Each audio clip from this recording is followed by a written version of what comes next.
Martín Lutero e Ignacio de Loyola representaron dos respuestas a la crisis de la Iglesia Católica en el siglo XVI. El primero creando una nueva iglesia, el segundo recreando aquella que había abrazado. Lutero fue el iniciador del movimiento conocido como Reforma. Loyola fue el principal inspirador de la Contrarreforma y el fundador de la Orden Jesuita. Ambos fueron hombres de convicciones firmes y de voluntad indomable. Uno dedicó su vida a la fe, abandonando su carrera de jurista, y el otro lo hizo dejando atrás la vida militar. El mundo cristiano, después de ellos, ya no volvió a ser el mismo.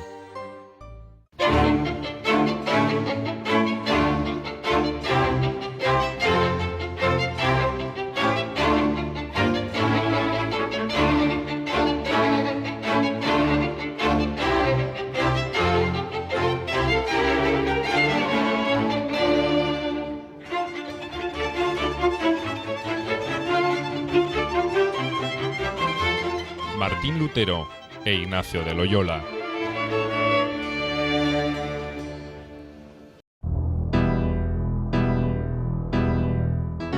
A principios del siglo XVI, la Iglesia Católica, que había abandonado desde el siglo XIV el principio bíblico de pobreza, era el principal propietario de bienes inmuebles de Europa. Su jerarquía se había ido distanciando de los fieles y había caído en una profunda corrupción. Desde la condena de la pobreza cristiana, realizada por el Papa Juan XXII, numerosas voces se habían alzado desde dentro de la Iglesia, solo para ser calificadas de heréticas y, consecuentemente, reprimidas. Figuras tan distintas entre sí como John Wycliffe, Johannes Huss y Jerónimo Savonarola eran motivo de preocupación para el papado romano. Pero tales disidencias no fueron más que síntomas del inevitable cambio que el cristianismo debía emprender si quería sobrevivir. Dicho cambio fue uno de los acontecimientos más importantes del siglo XVI. En él tuvieron especial importancia un monje alemán y un sacerdote vasco, Martín Lutero e Ignacio de Loyola. Es cierto, y yo querría quizá principalmente insistir en ello, es que son personajes que parten de unas mismas inquietudes comunes.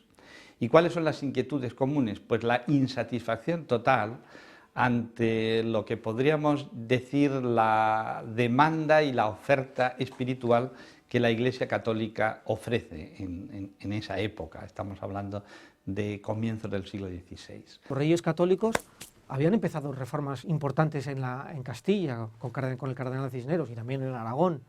Y hay una serie de reformas importantes de los monasterios, de las órdenes religiosas, de las diócesis, con obispos reformados. Y desde 1517 hasta que se consigue una reforma con el Concilio de Trento, cuando se convoca el Concilio de Trento, pues claro, hay un periodo de tensión, de incomprensiones, no se sabe muy bien qué es lo que pasa, que es cuando Martín Lutero, pues digamos que dice, la Iglesia hay que reformarla, ¿no? Pero no es el único, o sea, hay otros que también intentan reformarlo, como Juan Hus, o es famoso el caso de Wycliffe, y otros que, bueno, que estaban en un paso. El propio Savonarola, era un famosísimo, ¿no?, el predicador dominico, ¿no? Savonarola, pues estuvo en un tras de ser hereje o ser santo, ahora está en un proceso de incoación de su proceso de beatificación, porque realmente no era hereje. Lo mismo pasaba con Martín Lutero, podía ser un hereje o podía ser un santo. Martin Luther nació en el pueblo de Eisleben, ubicado en el condado de Mansfield, el 10 de noviembre de 1483. Fue el segundo hijo de un minero y maestro metalúrgico, Hans Luther, y su esposa Margaret Hannah Lindemann. El joven Martin conoció también las condiciones de vida de los campesinos, pues su abuelo y numerosos familiares suyos eran acomodados labradores enfiteutas. Entre su nacimiento y su madurez, el apellido de Martin alteró varias veces su grafía: Luther, Ludger, Lutherium, hasta que en 1518 aparece escrito definitivamente como Luther. Entre 1489 y 1497, Martín Lutero concurrió a la escuela de Mansfeld, conocida entonces por su rígida disciplina. Luego pasó por las escuelas de Magdeburgo y de Eisenach, con cuyos estilos, sin tanta rigidez como en Mansfield, se encontró más confortado y estimulado.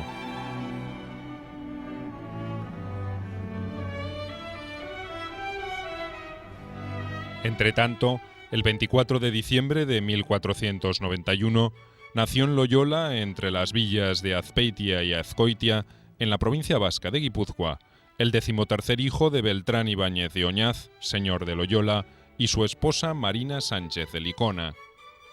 El recién nacido fue bautizado como Íñigo, aunque años después cambiaría su nombre a Ignatius o Ignacio.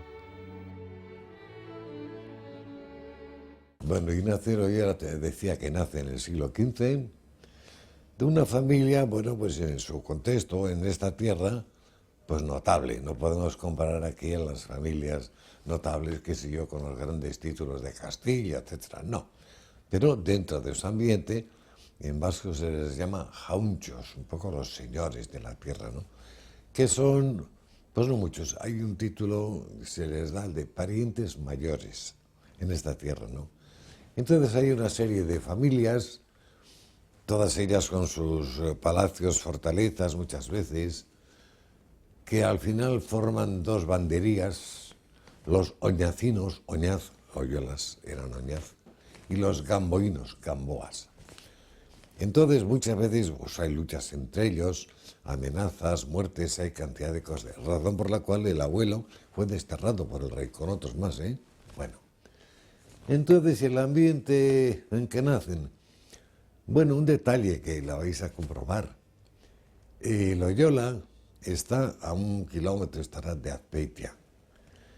Loyola era un valle precioso, verde hasta hace muy poco tiempo, ya se va complicando con edificaciones y casas, ¿no? Hay que pensar que en aquel tiempo la Casa Torre era una casa totalmente aislada, rodeada de bosques, etcétera, a 1 kilómetro del pueblo de Azpeitia, el pueblo, municipio, parroquia de patronato de la familia Loyola, que era la que presentaba al párroco, al obispo, a que le nombrase. Parroquia donde está la pila bautismal donde fue bautizado Íñigo de Loyola. En 1501, Martín Lutero ingresó en la Universidad de Erfurt, dominada por franciscanos, dominicos y agustinos, para emprender sus estudios. Con tan buena disposición que 4 años más tarde alcanzó el grado de maestro en artes liberales. En ese periodo, el joven estudiante profundizó sus conocimientos en filosofía aristotélica, lógica, dialéctica, retórica y gramática, así como en las principales ciencias, música, aritmética, geometría y astronomía. Pero también conoció las corrientes nominalistas y humanistas que se habían asentado firmemente en Erfurt. Podía dar ya el siguiente paso e ingresar en la Facultad de Jurisprudencia. Sin embargo, todo cambiaría como consecuencia de una tormenta eléctrica. El 2 de julio de 1505, Lutero regresaba a Erfurt después de haber visitado a sus padres y fue sorprendido por una tempestad cerca de Stottenheim. Un rayo, al caer cerca de él, lo arrojó de su montura. En el barro, bajo la lluvia, temblando espantado, Martín pidió ayuda a Santa Ana, prometiéndole que si salía de esa circunstancia con vida, se haría monje. Así fue, e ingresó en el monasterio de los ermitaños agustinos de Erfurt. Mientras tanto, en Loyola, en 1506, falleció la madre de Íñigo. Una parienta cercana de la reciente difunta envió una nota ofreciéndose a tomar a su cuidado, como hijo propio, a uno de los huérfanos para educarlo e introducirlo en la corte. Así, Íñigo fue enviado a su palacio de Arévalo, donde vivió alrededor de 11 años. Recibió allí la formación de los caballeros cortesanos de la época.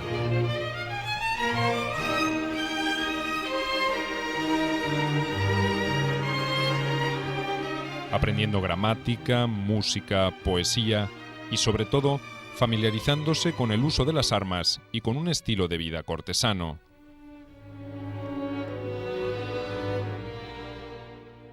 En el centro de Castilla está Arévalo, donde Ignacio de Loyola pasó niñez, juventud, infancia, tuvo relaciones, como no, tuvo un hijo, vamos, no...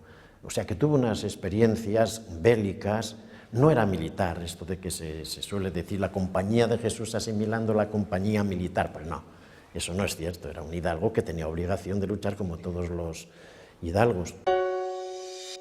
Mientras Íñigo de Loyola brillaba en justas y salones, Martín Lutero se ordenaba sacerdote. Por entonces, el vicario general de la orden agustina, Johannes von Staupitz, empezó a interesarse en el joven monje e hizo que el prior le encomendase la memorización página por página de las Sagradas Escrituras. Fue tan asombroso el resultado que Staupitz lo tomó bajo su personal dirección espiritual. Pronto, en 1508, lo llevó como profesor asistente a la recientemente fundada Universidad de Wittenberg y le encargó que se preparase para el doctorado en la Facultad de Teología. En realidad, Lutero se sentía incapaz e indigno de tan altas expectativas, pero Staupitz mantuvo su oferta. Un año más tarde, al morir un profesor de la Facultad de Teología de la Universidad de Erfurt, Lutero fue enviado a reemplazarlo. Cuando en 1510 se produjo un severo conflicto entre dos sectores de su orden, el claustro de Erfurt, descontento con la posición asumida por Staupitz, envió a dos representantes a Roma para apelarla.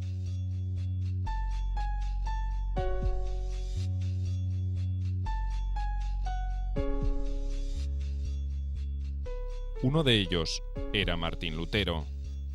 La misión fracasó, pues el Papa Julio II ordenó obedecer a Staupitz, pero la anécdota ilustra la confianza que el monje despertaba entre sus compañeros. Martín Lutero, que es un fraile agustino, ermitaño de San Agustín, pues él es un devoto de, como todos, ¿no? En fin, va a Roma pues pensando que es pues, el tema de las indulgencias, pues que es lo que se creía, y no, se escandaliza, ve una Roma pues de corrupción, porque realmente era así, pero luego, digamos, a posteriori, él es el que hace esa valoración. Luego se decía Roma veduta fede perduta, ¿no? Una vez que ve Roma, pues se acaba la fe, ¿no? Porque era realmente un periodo de crisis general en la Iglesia. Al volver a Sajonia, en 1510, Lutero respetó la sentencia de Roma. En 1512 fue designado representante del prior y director de estudios de la universidad. Recibió el grado de doctor en teología e ingresó en el Senado universitario. Le fue otorgada inmediatamente la cátedra de Sagrada Escritura, que ocuparía ya el resto de su vida. En sus clases, Lutero hizo especial hincapié en dos frases de la epístola a los romanos que le habían causado profunda impresión. La primera era: en el Evangelio se revela la justicia de Dios. La segunda: el justo vivirá de la fe. Para Lutero, esto significaba, en primer término, que la justicia divina no es administrada por la Iglesia a través, por ejemplo, de la venta de indulgencias, sino que ella es entendida como la misericordia por la que Cristo nos hace justos. La justicia es un don gratuito de Dios y no un bien que podamos comprar. En segundo lugar, solo la fe es necesaria para el justo, porque ella le permite recibir el don de Cristo. Y esa fe no es mera obediencia, sino más profundamente, confianza en la realidad del amor divino. Tal realidad se revela en las Escrituras y más específicamente en la figura de Cristo crucificado, que carga sobre sí los pecados del mundo. ¿Cuál es el gran descubrimiento de Lutero? Que luego pues, los investigadores dirán que es un descubrimiento de él, pero que es una cosa que ya estaba descubierta, ¿no? El descubrimiento suyo es el siguiente. Ante un Dios, no sé, justiciero, etcétera, el concepto de justificación que llama él es que somos justificados por Cristo. Y que entonces eso lo tenemos que aceptar con pura y plena fe. Y no somos justificados por nuestras obras, lo que hacemos. No. Es una cosa totalmente gratuita. Bueno, esto a él le hace comprender luego toda la Sagrada Escritura de un modo distinto y es una de las claves de lo que podríamos llamar el Evangelio de Lutero. En 1507, el papado había autorizado, para financiar la nueva Basílica de San Pedro en Roma y los gastos de una eventual campaña contra los turcos, la venta de bulas de indulgencia, por la que los señores adquirían una licencia para extender el perdón a los pecadores y liberar a las almas recluidas en el purgatorio. Este comercio de indulgencias tenía numerosos opositores dentro de la Iglesia. Desde 1514, Lutero utilizó su cátedra para pronunciarse claramente contra el comercio de indulgencias, denunciándolo como una maniobra de Satanás, quien trata de ocultar a los hombres que la penitencia es mejor que las indulgencias y que la mejor penitencia es la enmienda. En la víspera de la festividad de Todos los Santos, el 31 de octubre de 1517, Lutero clavó en las puertas de la iglesia del castillo de Wittenberg un texto con 95 tesis en latín, rebatiendo la predicación de las indulgencias.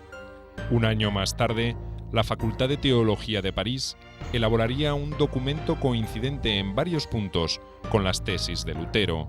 Lo novedoso era la insistencia en dos principios, a saber, que Dios perdona gratuitamente los pecados y que el único criterio para juzgar opiniones religiosas es la fidelidad a las Escrituras. El problema en cuestión, básicamente, es si Lutero admite que la Iglesia o no es la mediación entre Dios y los hombres. Entonces, Lutero llega, que este es el punto clave, niega que la Iglesia sea mediadora entre Dios y los hombres. Y con eso hace todo, porque niega ya los sacramentos. Y sobre todo niega lo más importante, que es la plenitud de potestad espiritual del pontífice. Porque entonces el Papa no pinta nada. O sea, es uno más entre los obispos. Roma, en la primera fase, León X, no se dio cuenta de lo que suponía la actitud de Lutero, la actitud inicial de Lutero. Lo tomaron y así se expresaban algunos como cosas de frailes, como si fuese una de tantas guerras entre distintas familias religiosas, de agustinos contra dominicos. Y así, en realidad, también había de eso, ¿no? No le dio la importancia, no supo medir las consecuencias, ni mucho menos. Lutero envió copia de sus tesis a Alberto de Hohenzollern para que éste pudiera rebatirlas. En vez de eso, el cardenal lo acusó ante Roma de herejía. En la corte papal, el teólogo Silvestre Mazzolini de Prierias concluyó que las 95 tesis eran heréticas en solo 3 días. Para Prierias, el Papa era la suprema autoridad de la Iglesia, y de él dependía incluso la autoridad de la Sagrada Escritura. Lutero contestó rechazando los argumentos de Prierias como contrarios a la doctrina de la Iglesia, que emana de los Santos Padres, en especial de San Agustín, y del derecho canónico. Lutero fue citado a Roma para defender sus tesis, pero a la vez se decidió su detención y se cursó orden al legado papal en Augsburgo para apresar al hereje si éste se negara a retractarse. Sin embargo, 2 hechos impidieron que estas indicaciones pudieran cumplirse. Por un lado, la protección que el príncipe elector de Sajonia otorgó inmediatamente a Lutero por motivos políticos. Por otro, el avance de los turcos, que ese año invadieron Egipto y acosaron Hungría.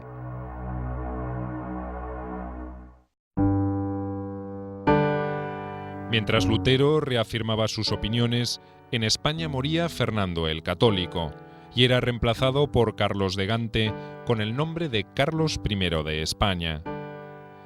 El cambio significó la caída en desgracia de don Juan Velázquez de Cuéllar, en cuya casa vivía Íñigo de Loyola, quien pasó entonces al servicio de don Antonio Manrique de Lara, duque de Nájera y virrey de Navarra. A su servicio, Íñigo demostró inteligencia y coraje, interviniendo activamente en la pacificación de varios conflictos entre villas, especialmente en Nájera y Guipúzcoa.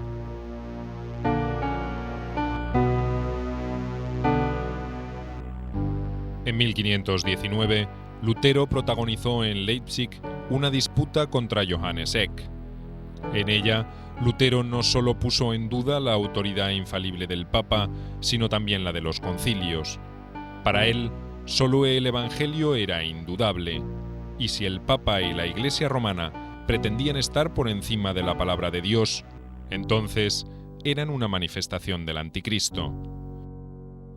Las universidades de Colonia y Lovaina condenaron esa posición teológica, respaldando las argumentaciones de Eck. La radicalización de las expresiones del catedrático de Wittenberg hizo que el Papa le enviara una bula amenazándolo con la excomunión.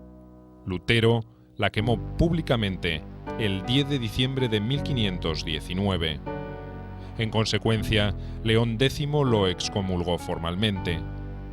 Al mismo tiempo, Roma presionó al nuevo emperador alemán para que tomara cartas en el asunto. Carlos era ya rey de España y subió al trono germano con el nombre de Carlos V. Eliminar disidencias que perjudicaran la gobernabilidad de su imperio era prioritario para el monarca. Abril del 21. Carlos V está en Alemania. Carlos V cita a Lutero para que comparezca ante la Dieta de los príncipes alemanes. Le dio garantía de que volvería, de que no sería atrapado. Entonces Lutero comparece, le incitan a acatar las decisiones de Roma, él se lo piensa durante 2 días y dice, no puedo, en conciencia no puedo. Es su gesto ya, digamos, de rebeldía máxima ante la autoridad política. Entonces Carlos V, cumpliendo su palabra, le deja marchar.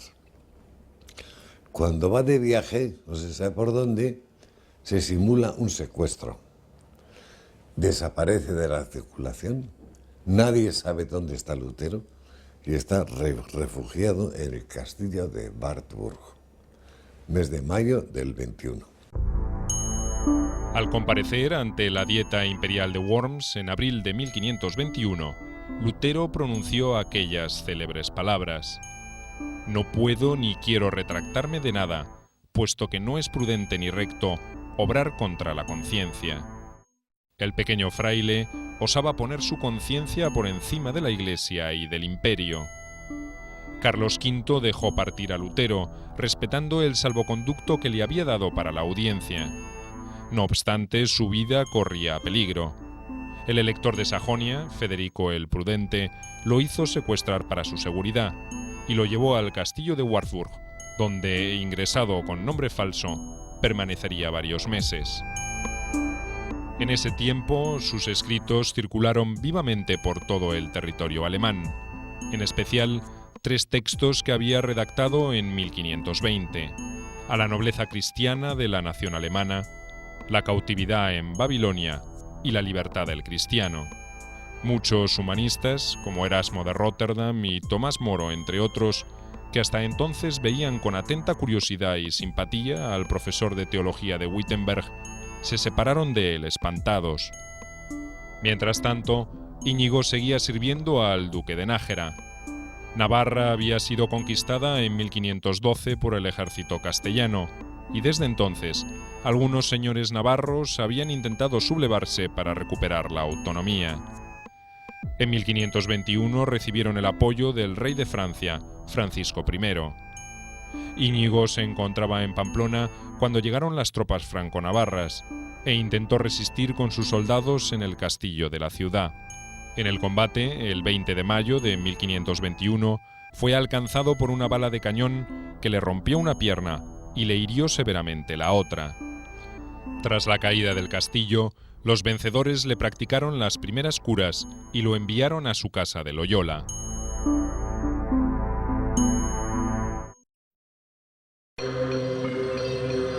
A pesar de las 3 operaciones en la rodilla que le practicaron en los meses siguientes, quedó cojo por el resto de su vida. Mientras estaba inmovilizado, recuperándose, pidió a su cuñada que le diera algo para leer, en lo posible novelas de caballería. Pero en la casa no había más libros que Una vida de Cristo y El año cristiano, que contenía la biografía del santo de cada día. Fueron estas lecturas las que motivaron su transformación espiritual. Y entonces, curiosamente, surge en un hombre que llevaba una vida totalmente distinta, pues surge una pregunta. Lee la vida de San Francisco de Asís. Y si él hizo esto, ¿por qué yo no? ¿Por qué? Domingo de Guzmán, lee la vida. Y si él hizo esto, ¿yo por qué no? Y así otros más. Es decir, esto ya es una pregunta que le va surgiendo de dentro. Luego la Vita Christi, bueno, pues se va acercando a la vida de Cristo con sus misterios, todo aquello. Y entonces es verdad, pues que él también tiene una iluminación, una aparición, dice él, y entonces se da una conversión profunda en salvación. El momento que ya toda su vida anterior le da asco. Está descubriendo otro mundo distinto. La devoción de Íñigo por la Virgen nació de una visión que tuvo mientras se recuperaba en la casa de su hermano en Loyola. Aquello lo decidió a no servir ya a gobernantes en la tierra, sino solo al Rey de los cielos. Peregrinó al santuario de la Virgen de Montserrat y dejó sus armas a los pies de la estatua. Se consagró a ella, hizo confesión general de su vida y cambió sus lujosos ropajes por los harapos de un pordiosero, dispuesto a hacer penitencia por sus pecados. Se dirigió entonces a Manresa, donde vivió cerca de un año en una cueva, practicando ayuno y meditación.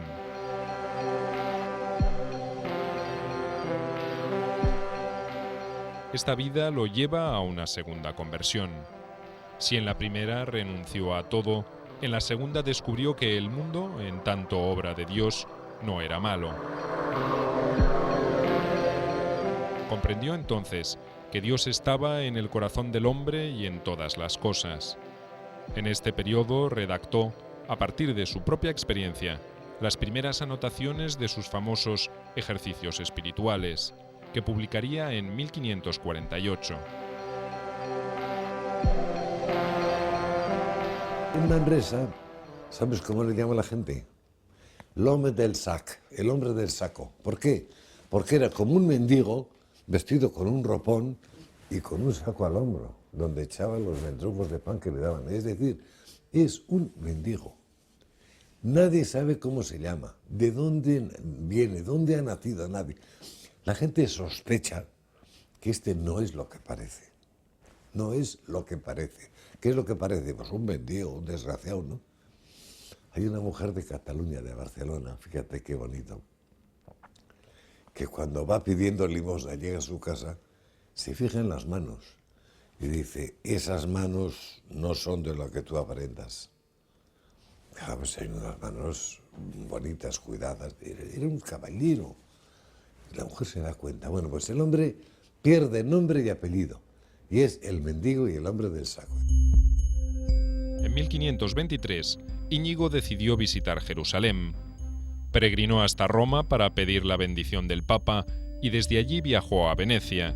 Llegó a Tierra Santa en el mes de septiembre. Una vez allí, consideró quedarse a vivir en Jerusalén como un mendigo. Sin embargo, se vio envuelto en un episodio violento como consecuencia de su carácter impulsivo al atacar a alguien que hablaba mal del cristianismo. Por aquello, las autoridades no le renovaron el permiso de permanencia y tuvo que volver a Europa. Decidió entonces dedicarse al servicio y cuidado de las almas de sus prójimos. Dentro del propio catolicismo emerge una alternativa que no es el pesimismo antropológico de Lutero, sino que al contrario parte de un optimismo vitalista, un optimismo muy militar por otra parte, muy adquirido en la épica heroica de los campos de batalla de la que procedía en definitiva Ignacio de Loyola. Y esa reforma católica no es otra cosa que la creencia justamente en el voluntarismo. Es la apuesta por el voluntarismo humano. Y la apuesta por el voluntarismo humano implica no la justificación solo por la fe, no depositar todo en la fe y la esperanza en la salvación del Dios que a la postre se pueda compadecer de ese misérrimo hombre, sino que la apuesta está en las capacidades del propio hombre para hacer méritos. Mientras Lutero estuvo escondido en el castillo de Warburg, no permaneció ocioso. En septiembre de 1522 publicó su traducción del Nuevo Testamento a la lengua alemana. Para hacerla, se apoyó en la edición griega realizada por Erasmo. Su éxito fue tal que vendió 3.000 ejemplares en un par de meses. Luego, ya de regreso en Wittenberg, formó y coordinó un equipo de eruditos que lograría traducir al alemán la totalidad de la Biblia. La primera edición de la Biblia alemana vería la luz en 1534 y la segunda, revisada, en 1541.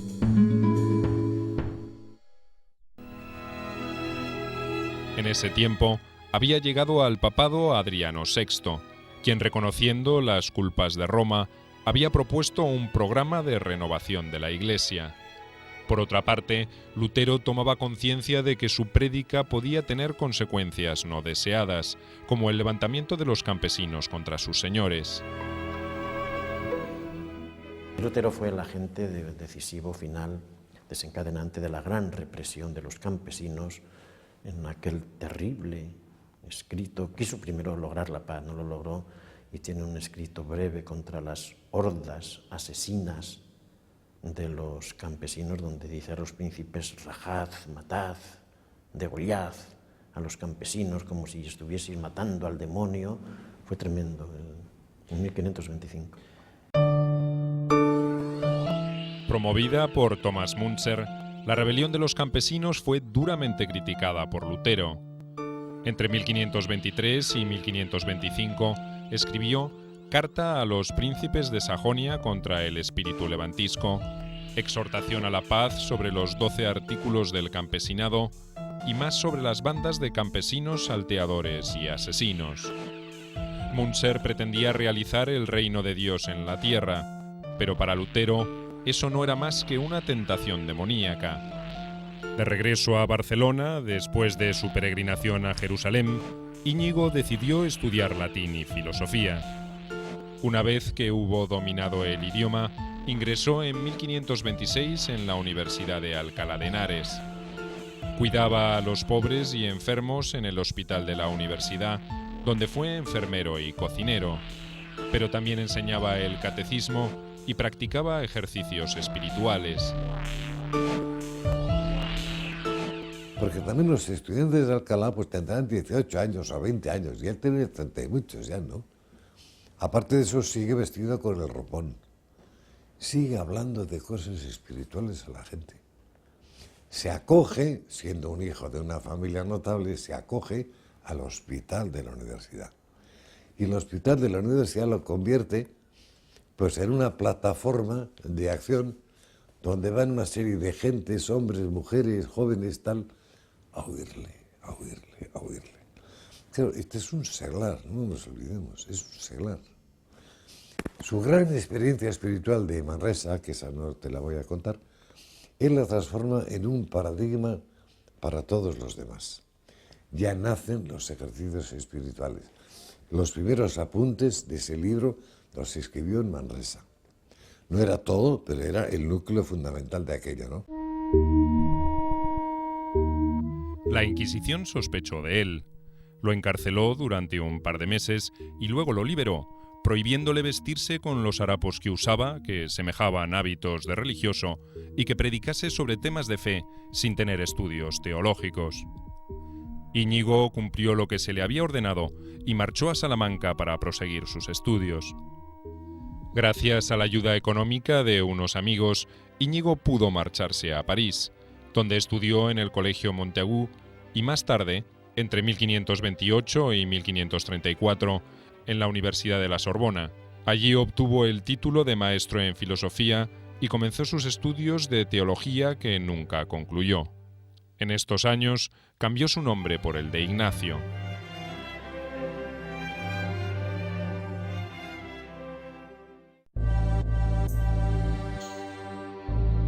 En 1524, mientras Ignacio de Loyola estudiaba latín, y Clemente VII ocupaba la silla de San Pedro en Roma, Lutero decidió colgar formalmente los hábitos. Ese mismo año, el príncipe Felipe de Hesse se adhirió a la reforma evangélica, con lo que los territorios que no reconocían el liderazgo espiritual de Roma crecieron significativamente, ampliándose todavía más cuando al año siguiente, a la muerte de Federico el Prudente, su sucesor en el electorado de Sajonia, Juan el Constante, mantuvo la fidelidad a la guía espiritual de Lutero. Mientras tanto, Erasmo de Róterdam publicó el Tratado sobre el libre arbitrio, al que Lutero respondió con su De Servo Arbitrio, ciertamente una de sus obras más importantes.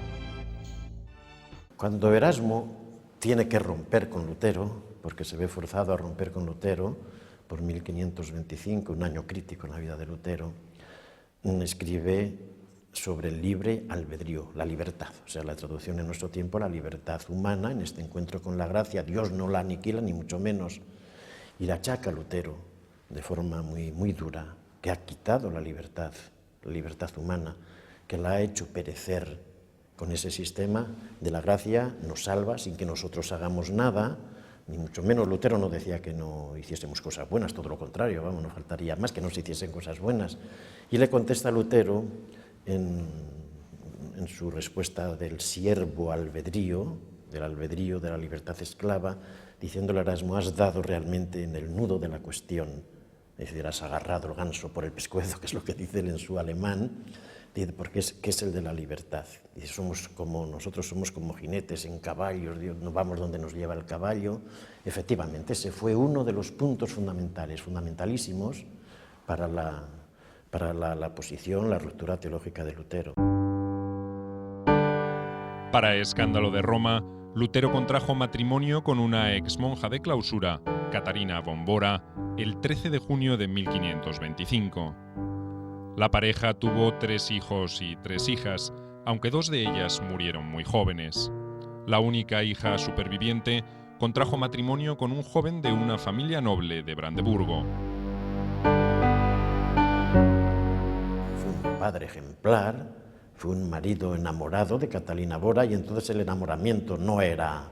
Hay que desmitificar mucho las relaciones matrimoniales de entonces, las ternuras y demás. Los matrimonios no se hacían por amor, se hacían por otros motivos. Lutero, sin embargo, quiere a sus hijos, le muere una hija y tiene una carta preciosa llena de ternura.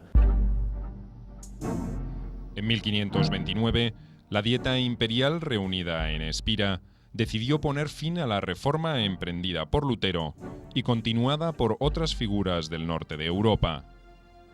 En abril de ese año, los delegados de los territorios reformados formularon una protesta contra esa medida. Aunque no tuvieron éxito, aquella acción sirvió para acuñar el término con que la historia los denominaría desde entonces: los protestantes. Hay unas luchas entre protestantes y católicos que no se terminan de resolver y entramos en las guerras de religión. Pero aquí la clave está en que los protestantes alemanes, los príncipes alemanes, ven una oportunidad de oro a través del protestantismo para consolidar su poder. Entonces, los príncipes, los obispos, por ejemplo, que eran señores temporales, dicen, pues yo, ¿para qué voy a obedecer al Papa? Pues si me convierto en señor temporal, entonces renuncian a la obediencia al pontífice y se quedan con los bienes de la Iglesia. Y como se casan y tienen hijos, digamos que va pasando a la... Es hereditario. Y entonces nos convertimos, se convirtieron el problema protestante es un problema de autoridad, ¿no? Es decir, bueno, ¿quién está en quién? Entonces hay una lucha. Realmente el problema de fondo, yo creo que se reduce básicamente a la obediencia. ¿Tú a quién quieres obedecer? ¿A un señor temporal o al Papa? Entonces uno se obedece, bueno, pues yo obedezco a mi príncipe, y otro dice, no, pues yo obedezco a mi príncipe, que es católico, pero que admito también al pontífice, ¿no? Felipe de Hesse, que ya había suscrito un convenio defensivo con Sajonia, intentó crear contra Carlos V una liga que uniera a los principados alemanes y que incluyera a la Suiza volcada al evangelismo. La unidad fracasó por diferencias insalvables en el tema de la misa. Solo meses más tarde, cuando Martín Brucero de Estrasburgo se aproximó a la posición de Lutero, fue posible constituir la liga propuesta por Felipe de Hesse, aunque sin los suizos, y que sería conocida como la Liga de Esmalcalda. Todo parecía indicar un choque inminente entre el emperador y los principados, pero un nuevo avance de los turcos obligó a Carlos V a firmar en 1532 la paz de Nuremberg, por la que el imperio concedía una paz religiosa provisional y recibía a cambio la necesaria ayuda contra los turcos. En los años siguientes, la Liga de Esmalcalda fue fortaleciéndose. Los años que van desde 1534 hasta 1546 fueron fértiles y satisfactorios para Lutero. Publicó su traducción completa de la Biblia al alemán y poco después, la segunda edición corregida. Fue designado decano de la Facultad de Teología de Wittenberg. Fue convocado por los príncipes reformadores para dar su consejo en repetidas ocasiones.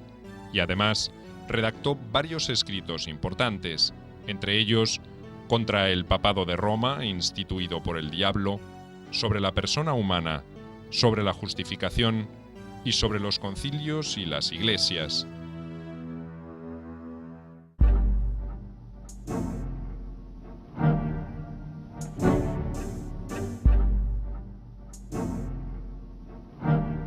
En tanto, Ignacio formó en París un grupo con 6 amigos con los que hizo votos de pobreza y castidad. Todos se comprometieron a ir juntos a Tierra Santa y, si ello no fuese posible, ponerse a disposición del Papa.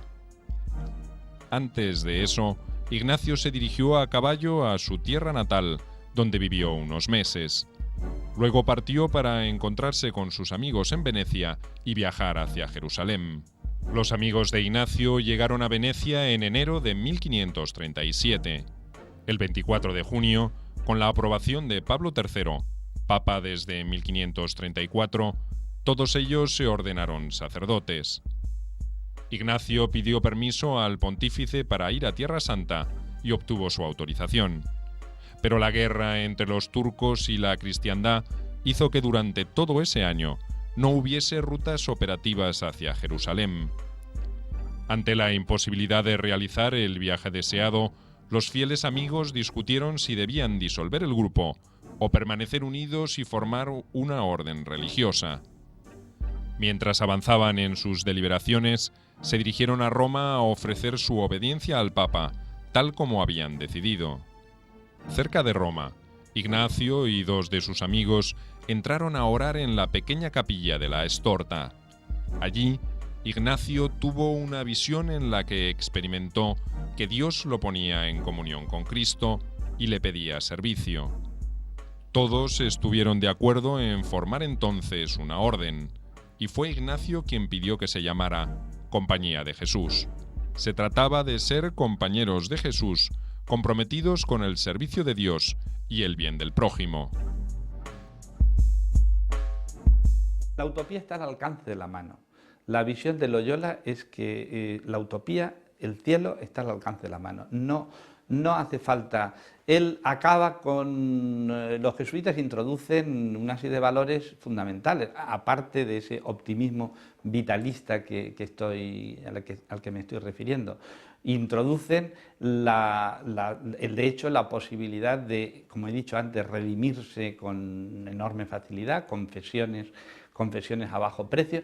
Introducen la crítica total a las fustigaciones, al castigo físico que las otras órdenes religiosas en cambio promocionaban. Ellos consideran que no tiene ningún sentido someterse a toda esa serie de latigazos, de machacarse el cuerpo, cuando lo que hace falta es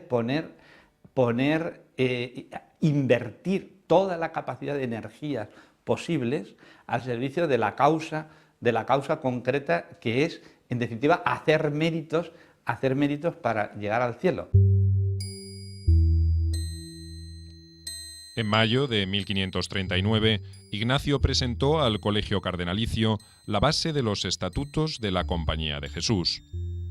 Los mismos estipulaban que los miembros no usarían hábito alguno ni practicarían ejercicios de penitencia ni asistirían al coro, pero sí concentrarían sus esfuerzos en el servicio de Cristo y de la Iglesia. Pablo III aprobó la formación de la nueva orden en septiembre de 1540. Desde el primer momento, Ignacio fue elegido superior general o prepósito de la orden.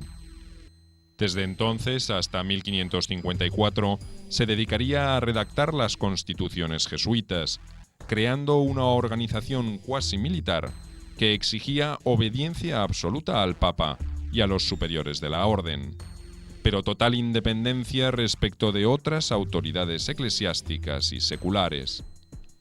Además, la orden dirigida por Ignacio tendría un rol trascendente en el Concilio de Trento, cuyas deliberaciones se extendieron con intermitencias desde 1545 hasta 1563.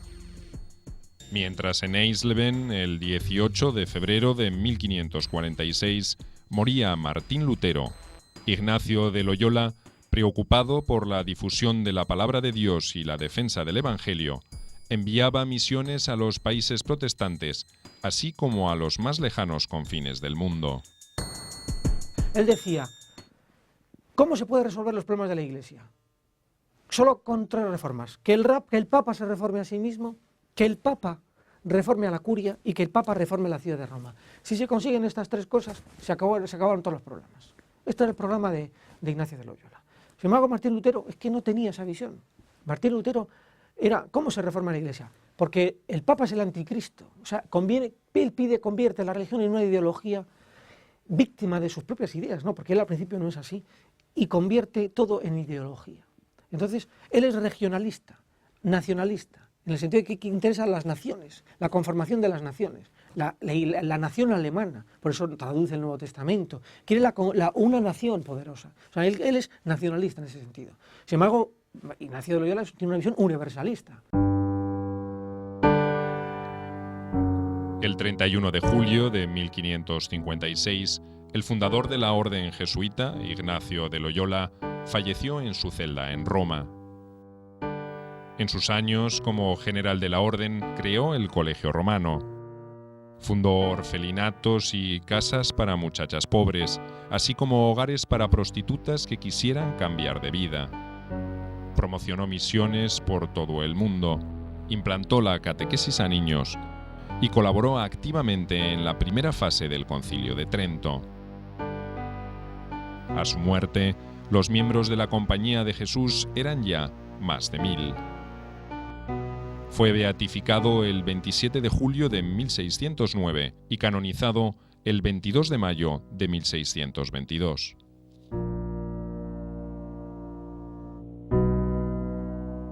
Fue un montanar inagotable de escritos estupendos, escritos devorados, que se esperaban, que se consumían, sino sobre todo por lo que les escribieron y más aún por sus cartas.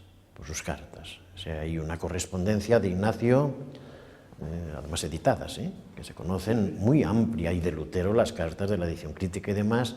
Eso nos permite llegar a ellos mejor que otros testimonios, ¿no?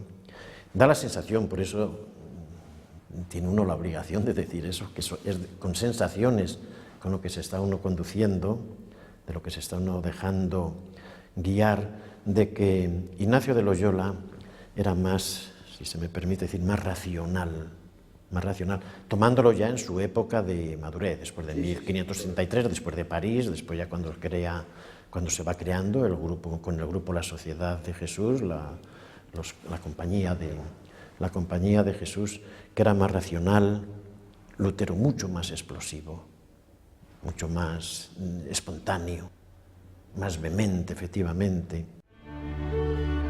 Ni Martín Lutero ni Ignacio de Loyola estaban dirigidos desde su juventud para el destino que les tocó cumplir. Uno iba a ser jurista y el otro un caballero noble. Ambos encontraron su vocación casi a pesar de sí mismos. Ambos vivieron la religión a partir de su propia experiencia, pero a la vez tuvieron grandes diferencias. Para Lutero, solo la fe era necesaria para la salvación, mientras que para Ignacio también se requerían los méritos. Uno fue fundador e impulsor de la Reforma, y el otro se convirtió en el guía espiritual de la Contrarreforma. Lo cierto es que después de ellos, el cristianismo y Europa toda no volvieron a ser ya lo que habían sido.